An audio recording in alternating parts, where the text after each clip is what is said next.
24 heures après la fin de la Deuxième Guerre mondiale, l'Amérique supprima le rationnement de l'essence.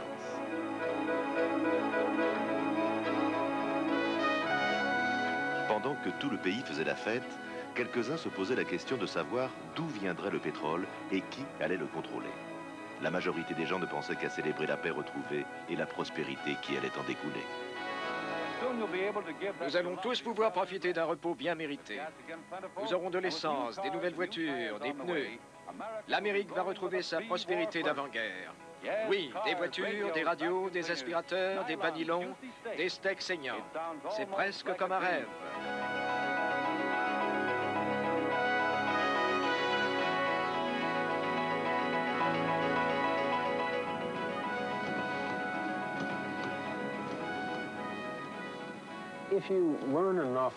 Quand on s'intéresse à l'industrie du pétrole, on en comprend rapidement les impératifs économiques. S'il y a une surproduction quelque part dans le monde, le prix du baril peut descendre à zéro. C'est un cauchemar qui a empoisonné la vie de toute une génération d'hommes du pétrole aux États-Unis. Comment peut-on empêcher le prix du baril de chuter en dessous d'un niveau où le pétrole ne vaudrait plus rien ? La guerre avait appris au gouvernement que le pétrole était une affaire trop sérieuse pour la laisser entre les mains des hommes d'affaires.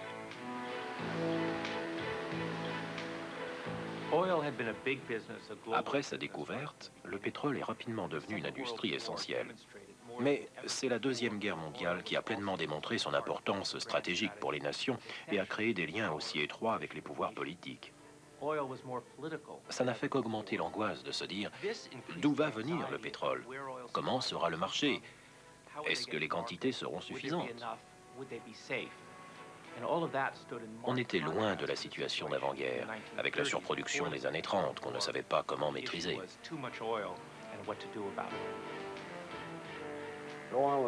Le pétrole est comme un gigantesque système de plomberie.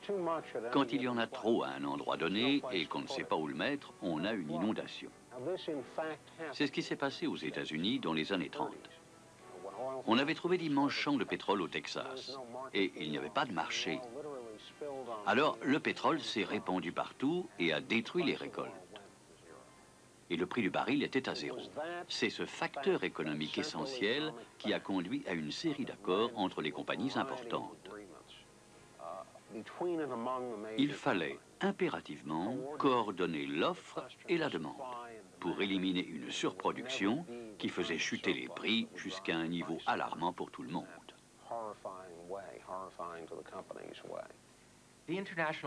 Les accords internationaux passés dans les années 30 pour stabiliser les prix n'eurent pas vraiment les effets escomptés.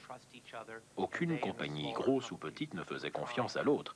Chacune déployait tous ses efforts pour s'approprier les marchés des concurrents. Et même pendant les années sombres de la dépression, on continuait à chercher des gisements.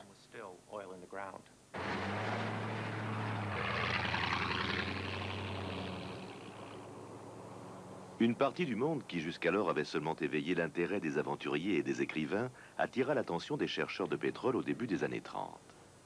Il s'agissait d'un royaume obscur, constitué surtout de déserts, sur lequel un roi guerrier avait établi sa loi. Il s'agissait d'Abdulaziz bin Abdul Rahman bin Faisal al-Saoud, que l'Ouest baptisa Ibn Saoud. Le royaume qu'il avait créé seul, l'Arabie saoudite, était peuplé de bédouins et de leurs chameaux, et visité par de nombreux pèlerins musulmans. Il avait su unir les tribus guerrières de la péninsule arabique et s'imposer à leur tête.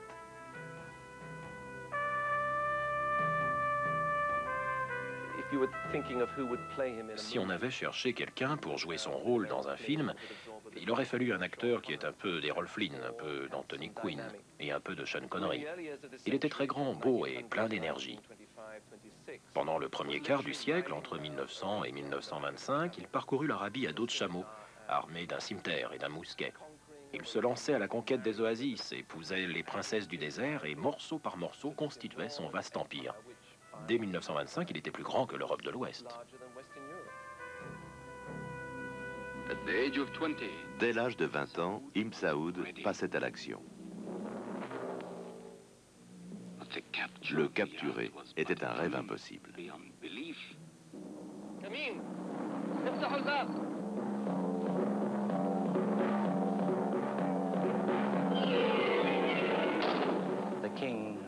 Le roi aimait raconter ses aventures. Je les ai souvent entendues au cours de dîner. Comment il s'était emparé de Riyad avec quelques amis et d'autres histoires. À chaque fois, il en rajoutait un peu, mais c'était toujours drôle.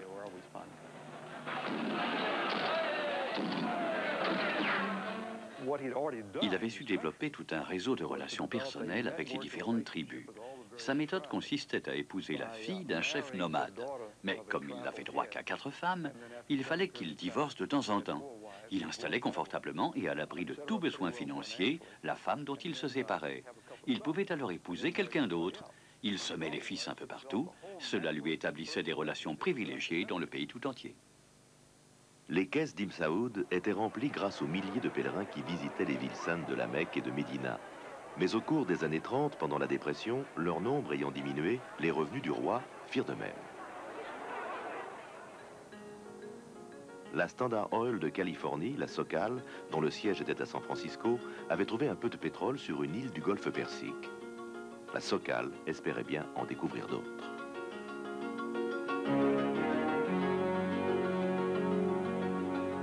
L'homme qui allait l'aider dans sa tâche était établi en Arabie Saoudite. Il était explorateur, arabisant, homme d'affaires, et il avait l'oreille du roi.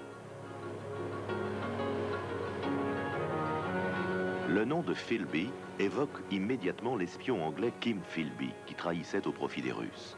Mais son père, Harry St. John Bridger Philby, qu'on appelait Jack, a eu également sa place dans l'histoire. Un jour qu'il était en voiture avec le roi, Jack Philby suggéra que le sable du royaume recouvrait peut-être un trésor, du pétrole. Le roi, en difficulté, l'écouta.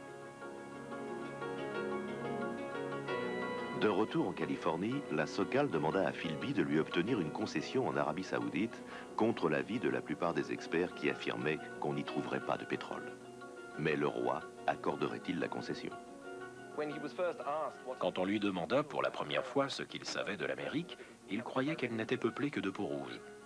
C'était très loin de chez lui et c'est pour ça qu'il préférait traiter avec les Américains. L'une des règles de guerre des Bédouins, c'est qu'il faut vous chercher des alliés aussi éloignés de chez vous que possible. Ils vous poseront beaucoup moins de problèmes. Les Britanniques étaient déjà sur place. Leur steamer traversait la mer Rouge et s'arrêtait à Jeddah.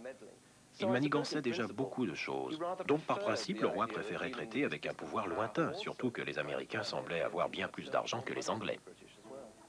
Le négociateur principal de la compagnie pétrolière était un avocat du nom de Lloyd Hamilton. Le roi était représenté par son ministre des Finances, Abdullah Suleiman. On était en 1933 et beaucoup reposaient sur les épaules de Jack Philby. Difficile de savoir de quel côté Philby était. Un peu du côté de SoCal, mais de toute évidence, il était aussi du côté de son ami Abdulaziz. Tout en représentant SoCal, il prévint les compagnies pétrolières britanniques qu'Aziz cherchait quelqu'un et surtout de l'argent. Il se débrouilla pour attirer à Jeddah non seulement les représentants de SoCal, mais les Britanniques aussi. Et il s'amusa à faire monter les enchères.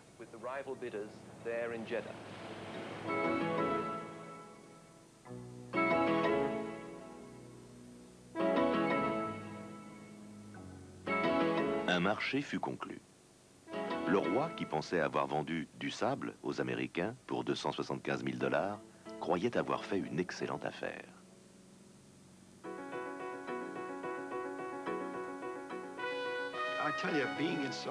Je me suis trouvé souvent dans le golfe Persique et en Arabie Saoudite. Je pouvais sentir que ça ne plaisait pas du tout aux Britanniques. Ils ne supportaient même pas que les Américains se rendent à Abu Dhabi ou à Dubaï. Ils ne se gênaient pas pour nous faire comprendre que c'était leur zone d'influence.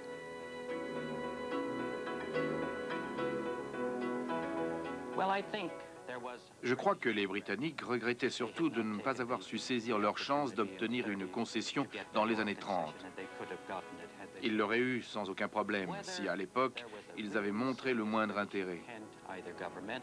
Est-ce que, par ailleurs, il y avait une véritable intention de la part des compagnies britanniques ou du gouvernement de supplanter les Américains? C'est sans doute exagéré, mais c'est ce que pensaient certains dirigeants de compagnie et certains gouvernements.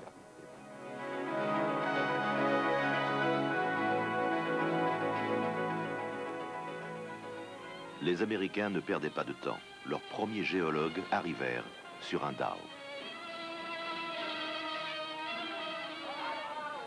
Yeah, that could be quite a dome. Take a look, Al. Thanks.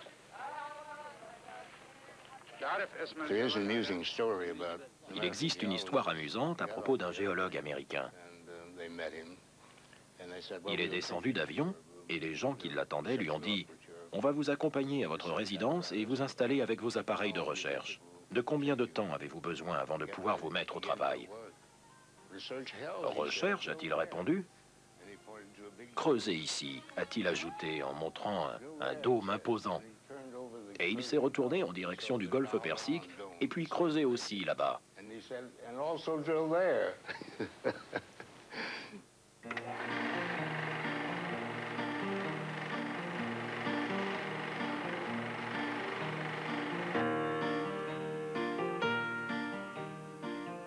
Le 1er décembre 1937, Tom Barger partit pour l'Arabie Saoudite afin d'y chercher du pétrole. Il allait y passer 32 ans et deviendra président de la plus importante compagnie pétrolière du monde. Mais ce mardi-là, à New York, toutes ses pensées s'envolaient vers Kathleen, la femme qu'il venait d'épouser 2 semaines auparavant. 15 décembre 1937. Kathleen chérie, nous avons débarqué dans l'île de Bahreïn avant-hier. Je suis arrivé dans un bateau du pays, manœuvré par un équipage de 4 personnes. Le moteur, merveilleusement rafistolé, était assisté d'une voile. Il n'y a que des Américains dans le camp. Aucun Britannique n'est admis par ici. 31 janvier 1938. Nous retournons dans le désert demain. Nous allons explorer le sud-est encore tout à fait vierge. Jamais un Européen n'y a encore mis le pied. Alors, au lieu d'être 3e ou 4e, on va enfin être les premiers.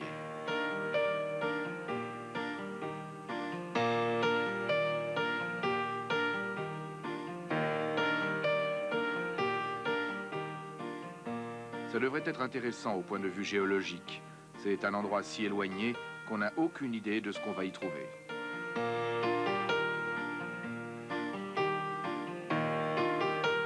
« 5 mai 1938. Il faisait plus chaud qu'en enfer. Je n'arrive pas à comprendre comment les Arabes peuvent marcher pieds nus dans le sable brûlant. C'est un problème quand on doit creuser pour dégager les roues de la voiture. Et la carrosserie est si chaude qu'il faut s'entortiller les mains dans un mouchoir avant de pousser. Cher Cass, comme les jours sont longs sans toi, je donnerais n'importe quoi pour pouvoir regarder dans tes yeux noisettes. J'ai lu un vers quelque part qui disait « Je t'aimerai jusqu'à ce que les sables du désert deviennent froids ». Ne crois pas cela. Je t'aimerai bien plus longtemps. «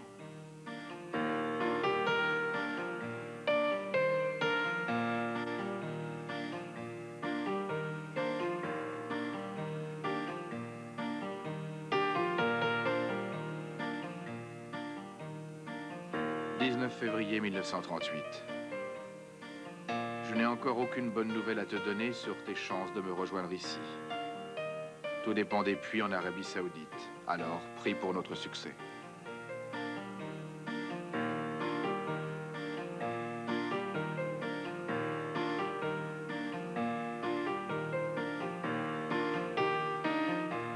Tom Barger était fasciné par tout ce qu'il voyait. Il apprit rapidement à parler l'arabe et sut très vite comment se conduire avec un roi.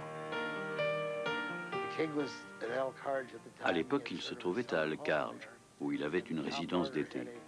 Tom Barger avait un globe avec lui. Il indiquait évidemment où se trouvait l'Arabie Saoudite, les États-Unis, etc. C'était le moment où on parlait beaucoup de la planète Mars. On avait découvert quelque chose de nouveau. Ça faisait la une des journaux. Et le roi s'intéressait beaucoup à Mars. Il posait beaucoup de questions. Il disait même « Je parie qu'il y a de la vie sur Mars. Un jour, on arrivera à y aller et on verra qu'il y a de la vie. » Alors, tout de suite, des géologues américains vont s'y précipiter pour chercher du pétrole.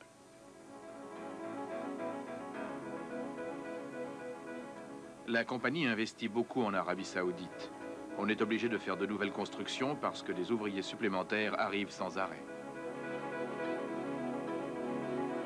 Mais les ordres de San Francisco sont formels. Creuser des puits est notre priorité. Finalement, après presque 5 ans de déception et de découragement, le pétrole jaillit au puits numéro 7. L'Arabian American Oil Company, Aramco, allait enfin pouvoir prendre son essor. La petite fille de la reine Victoria, la comtesse d'Athlone, se trouvait à ce moment-là par hasard en visite chez Ibn Saoud. Elle envoya immédiatement un message en Angleterre qui disait « Je crois que les Américains viennent de nous couper l'herbe sous le pied ». Et elle avait raison. Cher Cass, hier le pétrole a jailli en rugissant du puits numéro 7. Tout le monde est très optimiste. Si nous en trouvons beaucoup, davantage de gens vont venir s'installer ici et j'espère que tu vas en faire bientôt partie. Le mois de mars 1938 a joué un grand rôle dans l'histoire de l'industrie pétrolière. Au Mexique, le gouvernement a réussi à exproprier les compagnies américaines et britanniques, mettant fin ainsi à une époque d'exploitation sans scrupules des gisements de pétrole étrangers. Les compagnies comprennent qu'il y a des limites et que si leur gouvernement les pousse à les dépasser, c'est elles qui risquent d'en supporter les conséquences. Pendant ce temps-là, le même mois, mais de l'autre côté du monde, la Standard Oil de Californie découvre le premier gisement en Arabie Saoudite. Le premier événement, la nationalisation du pétrole mexicain, clôt une certaine époque de l'industrie pétrolière.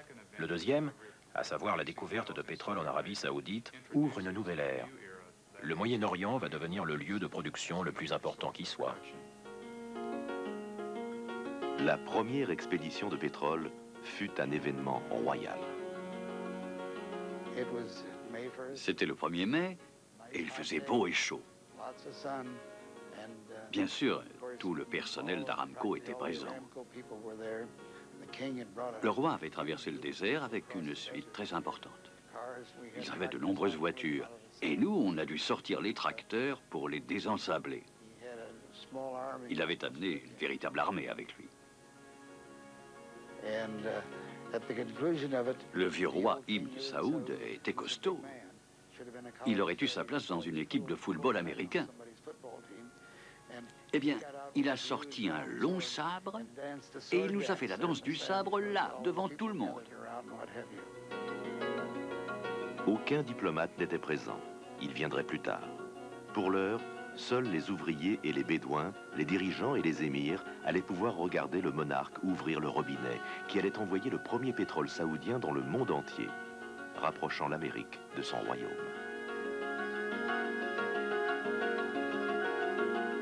Mais nous étions déjà en 1939, l'année où la Deuxième Guerre mondiale allait éclater.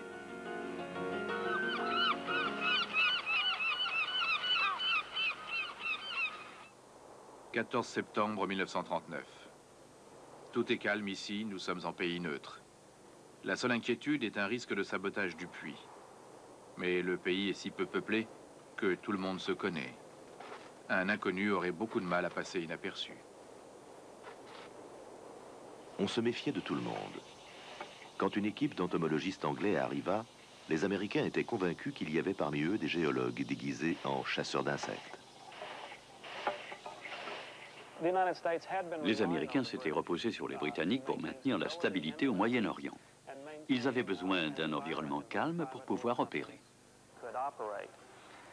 Les Britanniques étaient solidement implantés et avaient des relations étroites avec de nombreux gouvernements. Les Américains avaient peur qu'ils utilisent ces relations, notamment avec Ibn Saoud, pour pousser les compagnies américaines dehors et s'installer à leur place. Ça ne fait absolument aucun doute. Si les Britanniques avaient voulu le pétrole d'Arabie Saoudite, ils l'auraient obtenu. À la dernière minute, quand Ibn Saoud a pris l'offre des Américains, c'était 5 fois autant que les Anglais. Il est allé voir Ryan, l'ambassadeur britannique, et il lui a dit « Voilà l'offre, est-ce que je dois l'accepter ?» Et si Ryan avait répondu « Non, vous êtes de notre côté, dans notre sphère d'influence », il aurait refusé, en dépit de l'argent. Mais au contraire, Ryan a dit « Prenez l'argent des Américains. Il n'y a pas de pétrole, ce sont des histoires. »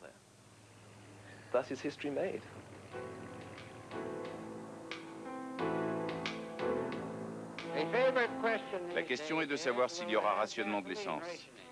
Pour moi, tout rationnement a des effets indésirables.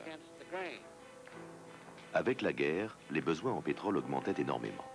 Washington eut soudain très peur d'une pénurie. Le pétrole saoudien prit alors une importance accrue et on se soucia beaucoup de la sécurité des puits.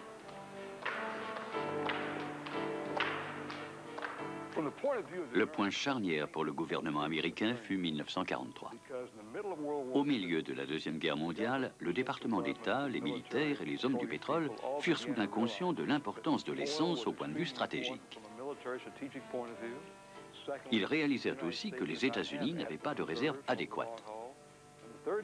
D'un autre côté, Aramco avait une concession en Arabie Saoudite. Alors, quelle était la marche à suivre? Harold Ickes souhaitait que le gouvernement achète des actions d'Aramco. Les compagnies qui n'avaient pas d'intérêt commun avec Aramco protestèrent et quittèrent les négociations. L'idée suivante fut d'essayer de construire un pipeline financé par le gouvernement. Cette fois, ce furent les producteurs indépendants du Texas qui éprouvèrent de grosses craintes. Ils avaient peur d'être inondés de pétrole saoudien bon marché. Les protestations s'amplifièrent au point que même les enfants des écoles écrivirent au président pour dénoncer ce qu'Harold Ickes voulait faire. Il ne restait plus qu'à encourager les compagnies à augmenter la production en Arabie Saoudite, mais sans que le gouvernement intervienne officiellement. Harold Ickes avait déjà envoyé en Arabie Saoudite le géologue numéro 1 des États-Unis, Everett de Golyer. Il voulait un rapport sur les gisements potentiels. De Golyer déclara que le Moyen-Orient allait devenir le nouveau centre de gravité du pétrole. L'un des membres de son équipe ajouta même que le pétrole dans cette région serait la découverte la plus précieuse faite au cours de l'histoire. Beaucoup savaient que les gisements du Moyen-Orient étaient importants, mais ça restait quand même vague. Ce rapport d'experts éveilla de nombreux intérêts. Tout le monde comprenait qu'on avait touché le gros lot, le plus gros lot qui existait n'importe où dans le monde. En rentrant de la conférence de Yalta, le président Roosevelt avait organisé une rencontre avec Ibn Saoud à bord d'un croiseur américain. Il souhaitait établir de nouvelles relations entre les deux pays. Le roi refusa de dormir dans une cabine et fit dresser une tente sur le pont. Roosevelt avait beaucoup entendu parler d'Ibn Saoud par des membres d'Aramco et par Harold Ickes, l'ancien ministre de l'Intérieur chargé du pétrole. Pendant les années de guerre, Ickes avait souhaité prendre un intérêt dans Aramco au nom du gouvernement américain. La marine s'intéressait aux problèmes. Roosevelt avait été secrétaire d'État à la marine. Alors, sur le chemin du retour de Yalta, on lui conseilla vivement de rencontrer le roi. Lors de cette conférence, on discuta ensemble pour la première fois du problème du pétrole et celui d'Israël. Quand Roosevelt suggéra la possibilité de créer un État d'Israël en Palestine, Ibn Saoud déclara qu'il lui paraîtrait plus juste de l'établir dans l'Allemagne de l'après-guerre. Churchill ne voyait pas d'un bon œil ces relations privilégiées et il organisa au plus tôt une rencontre avec Ibn Saoud. En quittant le roi, Roosevelt lui avait fait cadeau de son fauteuil roulant de secours et d'un avion, un DC-3. Churchill fit plutôt pâle figure. Il avait choisi d'offrir au potentat oriental un coffret de parfums de chez Asprey. Quand il découvrit que son rival avait offert un DC-3 au roi, il fut saisi de panique. Alors il improvisa, disant que dès que la chaîne Rolls-Royce ouvrirait à Derby, la première limousine serait pour le monarque.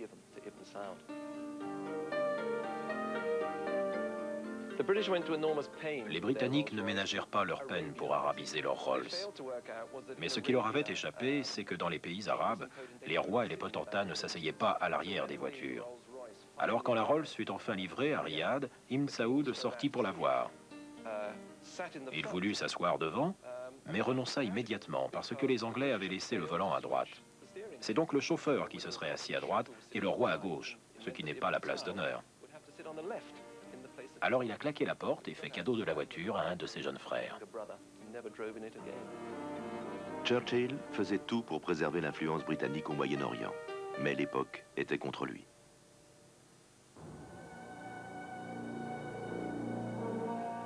En Iran, les Anglais avaient créé une industrie pétrolière importante, l'Anglo-Iranian Oil Company.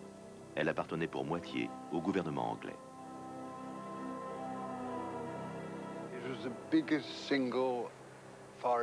C'était l'avoir le plus important de la Grande-Bretagne à l'étranger. Et à l'époque, ça voulait dire quelque chose. Ça ne fait aucun doute que les Américains étaient jaloux de l'influence britannique en Iran. Ils n'auraient éprouvé aucune peine si notre position dans ce pays s'était affaiblie. L'Iran était un important producteur de pétrole, bien avant l'Arabie saoudite. Mais la compagnie anglo-iranienne était devenue la cible privilégiée des nationalistes iraniens.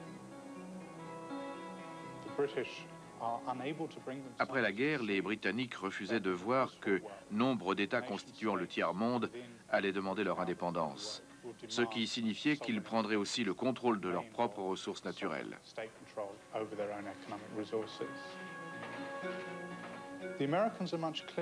Les Américains se rendaient mieux compte que l'époque du colonialisme européen était terminée. Évidemment, pas d'un jour à l'autre. Mais il était urgent de reconsidérer sa position vis-à-vis des pouvoirs nationaux et d'apporter d'autres réponses que la fin de non-recevoir qui résumait la politique anglaise. Après la guerre, les Iraniens commencèrent à ne pas apprécier que les Anglais retirent un plus grand profit qu'eux de leur propre pétrole. Il y eut un fort mouvement d'opinion pour se débarrasser d'eux. En 1951, l'Iran nationalisa son pétrole. Le secrétaire d'État américain Dean Acheson résuma la situation d'une phrase. Jamais si peu de gens ont perdu autant, aussi bêtement et aussi rapidement. Je ne veux jeter la pierre à personne. Nous avions l'avantage de n'avoir jamais eu d'empire colonial et nous ne savions donc pas nous conduire en colons. Je crois que nos représentants agissaient d'une manière amicale et naturelle dans leurs transactions avec les autochtones.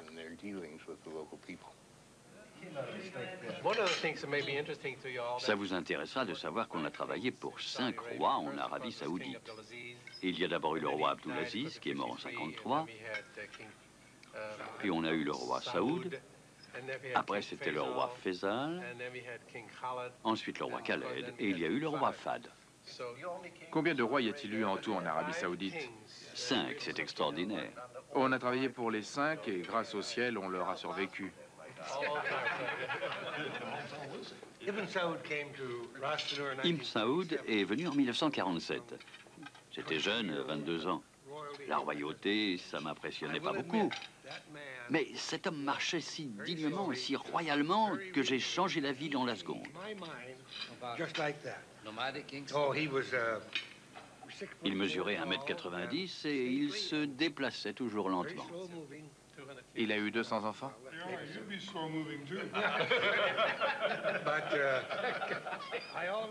Moi, j'ai toujours eu du respect pour la royauté. Mais il y avait Saoud. Ça devait être son deuxième fils, qui n'était pas très bien.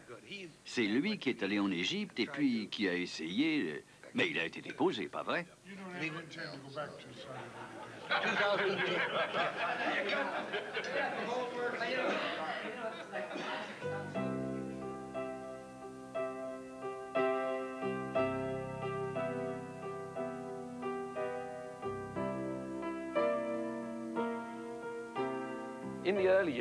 Pour les premiers employés du pétrole en Arabie Saoudite, l'alcool n'était pas un problème.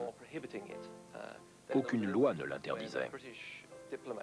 Et puis, il y a eu un incident grave. Un diplomate britannique, Cyril Ousmane, a fourni de l'alcool lors d'une réception.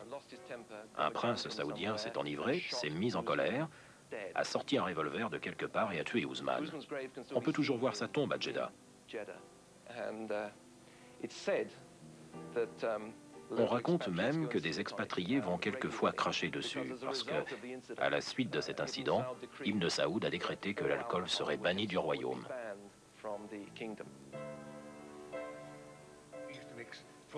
On mélangeait du jus d'orange glacé, du sucre, de la levure et de l'eau. On laissait le tout fermenter 3 ou 4 jours. On en buvait des grands verres et un peu plus tard dans la nuit, on devenait complètement hébété. Mais la coutume était de toujours dire à son hôte que c'était le meilleur mélange qu'il ait jamais réussi. Comme on ne le laissait pas fermenter assez longtemps, ça continuait à fermenter à l'intérieur.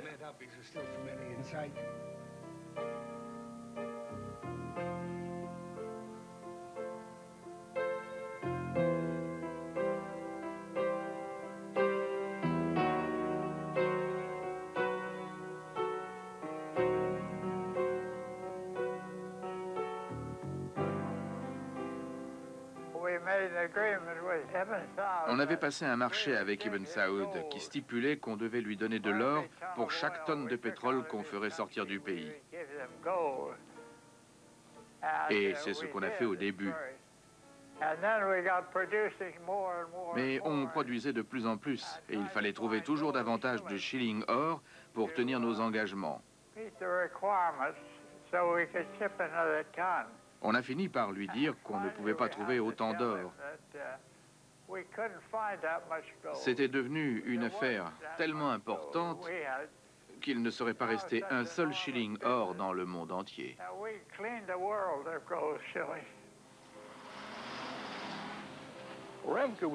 Aramco était une compagnie unique qui s'occupait de tout. Ils savaient par exemple que la loi islamique était très stricte. Leurs employés n'étaient pas obligatoirement aussi stricts. Alors si par leur conduite ils avaient violé la loi de quelque façon que ce soit, on les embarquait tout de suite dans un avion à destination des États-Unis. Comme ça, ils n'étaient plus dans le pays si jamais l'affaire avait des suites. Il y avait un employé particulièrement capable. En fait, le meilleur charpentier qu'on avait sur le terrain. Il avait été pasteur aux États-Unis et il se sentait une vocation de missionnaire. On a appris qu'il rassemblait de jeunes Arabes le soir et qu'il leur racontait l'histoire de Jésus-Christ. Il s'est fait renvoyer sur le champ et on a tout de suite repris le chemin des États-Unis. Tu te rappelles, un jour, les bikinis ont été interdits à Daran. Oui, la mode avait gagné en très peu de temps. Oui, les gars n'arrêtaient pas de parler de bikini. Mais dans les débuts, ils n'avaient pas grand-chose à se mettre. Alors il y a eu un concours de beauté organisé et personne n'avait aucun vêtement.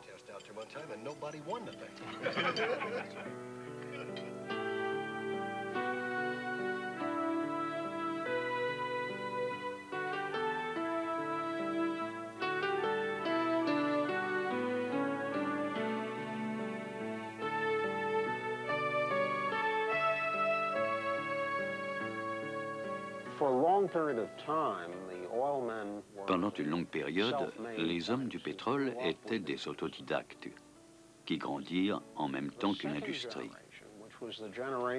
La deuxième génération qui prit les commandes dans les années 40 et 50 avait des formations d'ingénieurs ou de géologues. Mais ils étaient peu versés en politique étrangère. Ils manquaient de subtilité. Ils considéraient que leur travail était de trouver le pétrole, de le produire et de gagner de l'argent.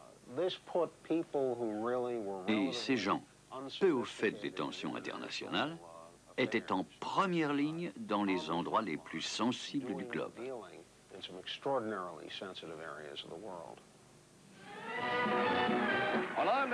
Inquiet de la rapide expansion du totalitarisme en Europe et en Asie, le président Truman s'adresse au Congrès pour un changement de politique étrangère. Les peuples libres du monde nous demandent de les aider à conserver leur liberté. Si nous faillissons, nous risquons de mettre en péril la paix dans le monde et nous mettrons à coup sûr en danger le bien-être de cette nation.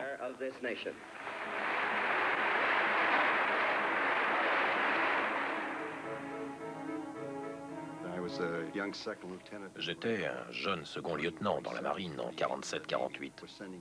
La marine envoyait alors des équipes de démolition dans le Golfe. C'était comme un scénario de Hollywood. Il fallait s'entraîner dans le cas d'une invasion russe. Et à ce moment-là, il aurait fallu aller à Bahreïn et en Arabie Saoudite et s'assurer qu'aucun puits ne tombe entre leurs mains. La nécessité de reconstruire une Europe dévastée par la guerre et de contenir le communisme donnèrent naissance à un vaste programme d'aide américain baptisé le Plan Marshall. Une fois encore, le pétrole saoudien eut son rôle à jouer. Les compagnies pétrolières produisaient davantage et représentaient l'intérêt national américain. Mais cet intérêt national ne se traduisait plus par du pétrole saoudien pour les États-Unis, mais par du pétrole saoudien pour l'Europe de l'Ouest et aussi pour le Japon. Le mot d'ordre était rétablissement de l'économie. Le rétablissement de l'économie était jugé primordial pour la stabilité, la démocratie et la limitation du communisme en Europe de l'Ouest et en Asie. De nouvelles relations se tissaient entre les États-Unis et l'Arabie saoudite. Une visite officielle fut organisée pour le prince héritier.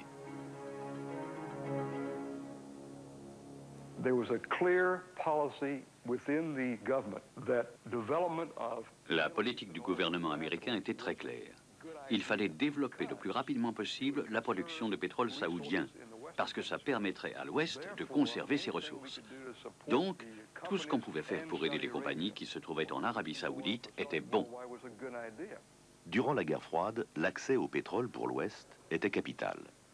Ce pétrole était vital pour le développement économique de l'Arabie saoudite et l'amitié américaine était vitale pour la sécurité de l'Arabie saoudite. Le roi était hanté par l'idée que son pays était encerclé. Il y avait d'abord les Britanniques aux portes, puis les Hachimites en Irak, les Égyptiens, les Jordaniens. Bref, il était encerclé et il avait besoin d'aide. Il se tournait donc vers les Américains.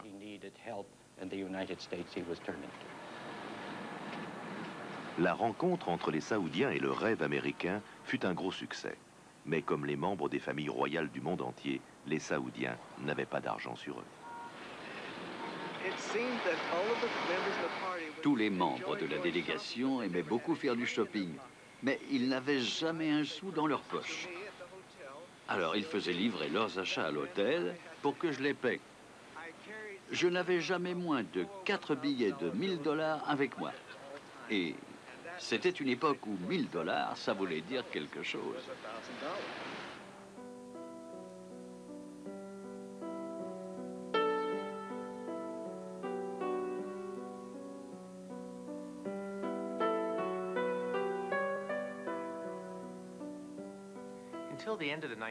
Jusqu'à la fin des années 40, les États-Unis et l'Amérique latine ont fourni à l'Europe la majeure partie de son pétrole. Puis le Moyen-Orient a pris la relève, permettant des miracles économiques en Europe de l'Ouest et au Japon. Deux événements principaux avaient lieu. À l'exemple des États-Unis, le reste du monde passait du charbon au pétrole. Et en même temps, une croissance économique rapide se traduisait par une consommation toujours plus importante. Pour ces usines et ces voitures, le monde allait avoir besoin de plus de pétrole saoudien. De bien plus que les deux associés Sokal et Texaco n'étaient en mesure de lui fournir. Les investissements nécessaires étaient faramineux. Alors, dans la grande transaction pétrolière de 1947, Aramco s'adjoignit deux associés plus riches et plus importants. Les partenaires à l'origine d'Aramco, Sokal et Texaco, s'adjoignirent Esso et Socony Vacuum, qui devinrent plus tard Exxon et Mobil. Sokal, aujourd'hui, s'appelle Chevron. 2 ans plus tôt, un membre du gouvernement américain avait dit « Ça m'est complètement égal quelle compagnie exploite les gisements saoudiens, tant qu'elles sont américaines. »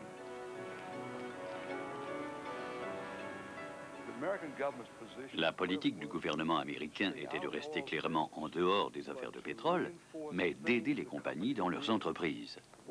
Et ça fonctionnait très bien comme ça.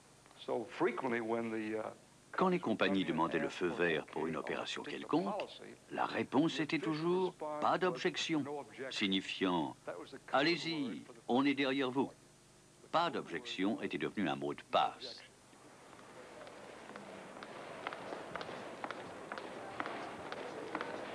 Les relations diplomatiques allaient être mises à l'épreuve avec la création de l'État d'Israël.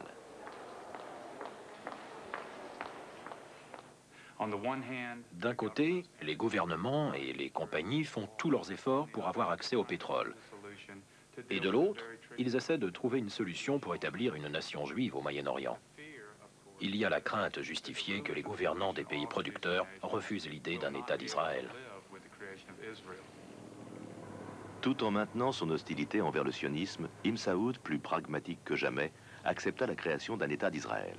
Et les compagnies pétrolières purent continuer sur les mêmes bases. Ça mettait le gouvernement américain dans une position délicate. Ses relations avec les compagnies pétrolières se sont trouvées renforcées. Elle devait s'occuper de la production du pétrole, mais aussi des affaires étrangères, avec l'Arabie saoudite. Aramco était pratiquement en charge de la diplomatie des États-Unis là-bas. Le gouvernement prenait, lui, ses responsabilités vis-à-vis d'Israël.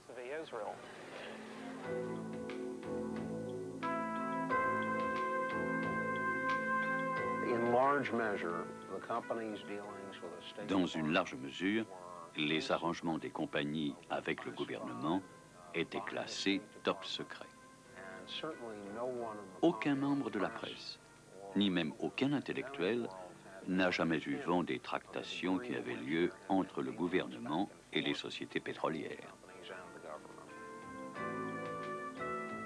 Reconsidérant la position de l'Occident par rapport au pétrole du Moyen-Orient, Washington avait été amené à promouvoir une nouvelle sorte de contrat, un contrat qui partageait les bénéfices à égalité entre les compagnies et le pays producteur. Le Venezuela avait été le premier à en profiter pendant la guerre. Maintenant, Ibn Saoud demandait la même chose. Le sous-secrétaire d'État, George McGee, usa de son influence pour faire céder les compagnies pétrolières qui se faisaient tirer l'oreille. Il leur demanda de regarder les réalités en face.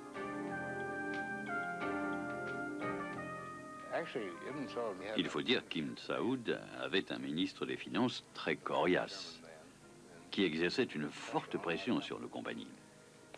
Il leur donnait à entendre qu'ils pourraient retirer la concession à Aramco. Et nous avons fait de gros efforts pour aider Aramco à la garder.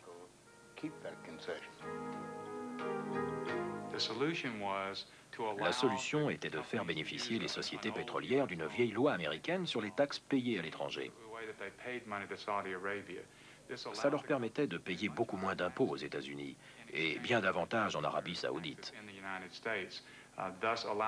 Comme ça, l'argent pouvait couler à flot sans qu'on ait besoin de l'approbation du Congrès et de tout le reste. Ça ne coûtait rien aux compagnies en question. Ibn Saoud recevait l'argent qui était jusqu'alors versé au Trésor américain. Et le gouvernement des États-Unis devait sans doute penser que c'était le prix à payer pour avoir la stabilité dans la région. En Iran, la compagnie anglo-iranienne considérait ce concept des 50-50 comme une menace sérieuse, tout en refusant de céder.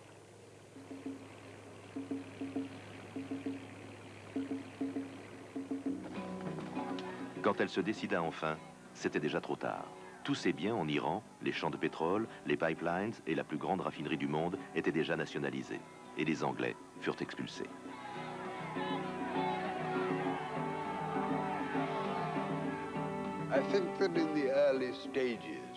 Je crois que les premiers troubles entre les Britanniques et les Perses firent plutôt sourire les Américains.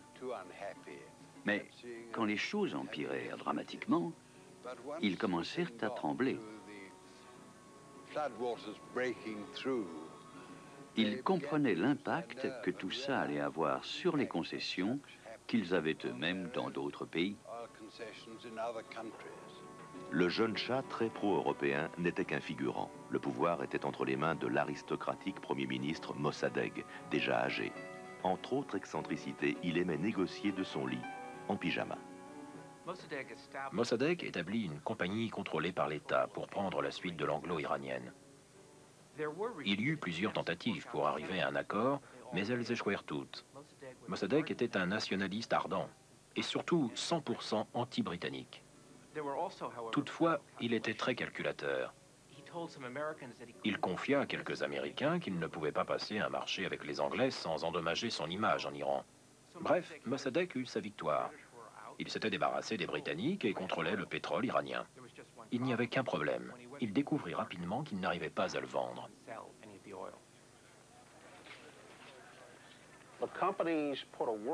Toutes les compagnies du monde boycottaient le pétrole iranien. De plus, l'anglo-iranienne avait déclaré « C'est notre pétrole. Nous saisirons toutes les livraisons partout dans le monde. » La situation se détériorait et l'administration Eisenhower avait peur que Mossadegh ne conduise l'Iran dans le camp russe.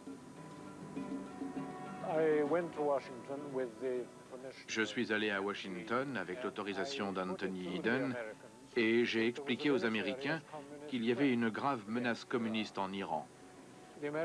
Ils n'ont pas été difficiles à convaincre. Au début des années 50, le communisme était leur bête noire et c'était facile d'en profiter. Eisenhower donna son accord pour que la CIA et le M16 participent ensemble à une opération baptisée Ajax. Le but était de soutenir l'opposition iranienne et de renverser Mossadegh. Il ne fallut même pas 2 mois.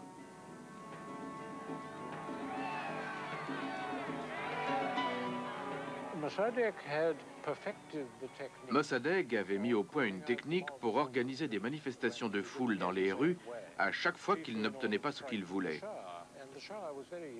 C'était surtout pour effrayer le Shah qu'il était facilement. Nous avons utilisé la même technique, mais les manifestations que nous organisions étaient en faveur du Shah.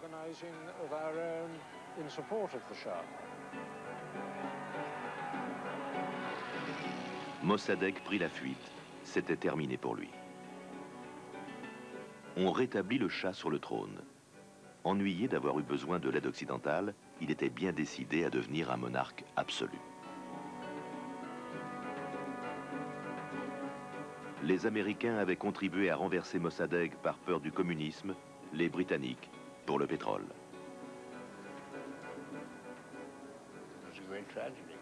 Ce fut une grande tragédie. Le résultat de l'opération, c'est que les Iraniens devinrent très anti-américains, beaucoup moins anti-britanniques. Nous sommes apparus comme les principaux artisans du renversement de Mossadegh. C'était un peu comme si quelqu'un avait débarqué aux États-Unis pour renverser George Washington, qui était le père de notre pays. Eh bien, beaucoup d'Iraniens considéraient Mossadegh comme le père de leur pays. Maintenant, Washington devait s'adapter au fait que l'Iran était absent du marché du pétrole depuis 2 ans. Le problème était le suivant. Comment intégrer la production iranienne sans que les prix s'effondrent dans le monde entier? Alors le gouvernement américain a dit aux compagnies, « Messieurs, commencez à prendre du pétrole iranien. C'est une nécessité absolue. » Et ils proposèrent de créer un consortium des sociétés pétrolières qui introduirait le pétrole iranien sur le marché d'une manière ordonnée, pour citer le terme exact.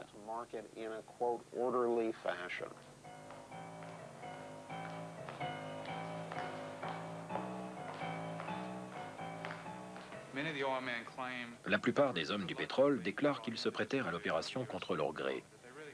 Ils n'avaient aucun intérêt à aller en Iran, et ils ont simplement écouté le département d'État. Quel qu'ait été leur intérêt à court terme, il est difficile de nier que c'est la création de ce consortium iranien en 1954 qui a couronné 30 ans d'efforts visant à faire de l'industrie du pétrole une industrie organisée et viable. Le nouveau consortium se composait de 8 majors et de 9 compagnies indépendantes. En dépit des pressions du gouvernement américain, les majors étaient hostiles à l'idée d'aller en Iran, pays politiquement instable. Elles avaient suffisamment de pétrole en Arabie Saoudite. Mais le souhait commun de Londres et de Washington était que le consortium stabilise l'Iran en canalisant sa production de pétrole qui augmentait constamment. Évidemment, quand on commence à parler de réglementer la production, on se heurte rapidement aux lois antitrust américaines, parce que c'est exactement ce que les sociétés ne sont pas censées faire.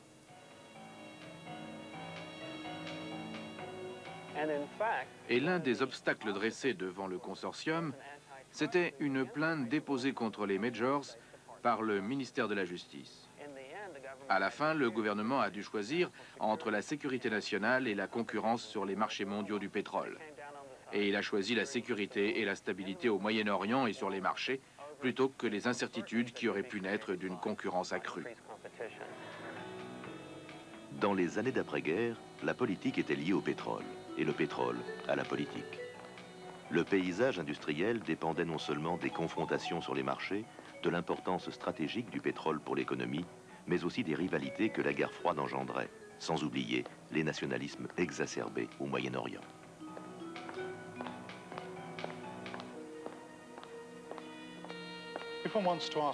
Est-ce que ce système fonctionnait bien? Il est important de se demander d'abord pour qui il fonctionnait. Les conséquences du coup d'État en Iran furent d'un côté 20 ans de pétrole bon marché pour l'Ouest et de l'autre 20 ans de dictature militaire pour les Iraniens. Alors la réponse varie selon le côté où l'on se trouve. En termes économiques, la situation s'améliorait pour les pays producteurs. Leurs revenus augmentaient en même temps que les besoins de pétrole dans le monde entier. Leurs économies respectives suivaient le mouvement. Mais pour les autochtones, les sociétés pétrolières occidentales apparaissaient impériales et impénétrables. Elles étaient maîtresses des marchés et des technologies. Et plus les Occidentaux devenaient dépendants du pétrole, plus on s'apercevait d'une montée des nationalismes. La balance du pouvoir commençait à pencher vers les pays producteurs. La lutte ne faisait que commencer.